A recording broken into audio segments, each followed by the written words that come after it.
നാളെ ചിങ്ങം 1. കർഷക ദിനത്തോടെ കാർഷിക അഭിവൃദ്ധിക്കായി കേരളക്കര കൃഷിയുടെ പുതുവത്സരത്തെ വരവേൽക്കും.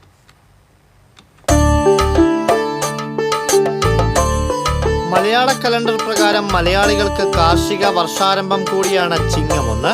കർഷക വർഷത്തിന്റെ തുടക്കം കുറിച്ച് പണ്ടുകാലത്ത് ഈ ദിവസം മുതലാണ് അടുത്ത കൃഷിയിറക്കലിന്റെ ജോലികൾ തുടങ്ങുന്നത്. പാടം ഉഴുതുമറിക്കലും നനയ്ക്കലും വിത്തിറക്കലും എല്ലാം നടക്കുന്നത് ചിങ്ങം 1 അതുകൊണ്ട് തന്നെ കാർഷിക കൈരളിയുടെ പുതുവത്സരമായി ചിങ്ങം 1 മാറി. മണ്ണിൽ പൊന്നു വിളയിക്കുന്ന കർഷകരുടെ കഠിനാധ്വാനത്തെ ആദരിക്കാനും കൃഷിയുടെ പ്രാധാന്യം ഓർമ്മിപ്പിക്കാനുമായി 1968 മുതൽ ചിങ്ങം 1 സംസ്ഥാനത്ത് കർഷക ദിനമായും ആചരിക്കുകയാണ്.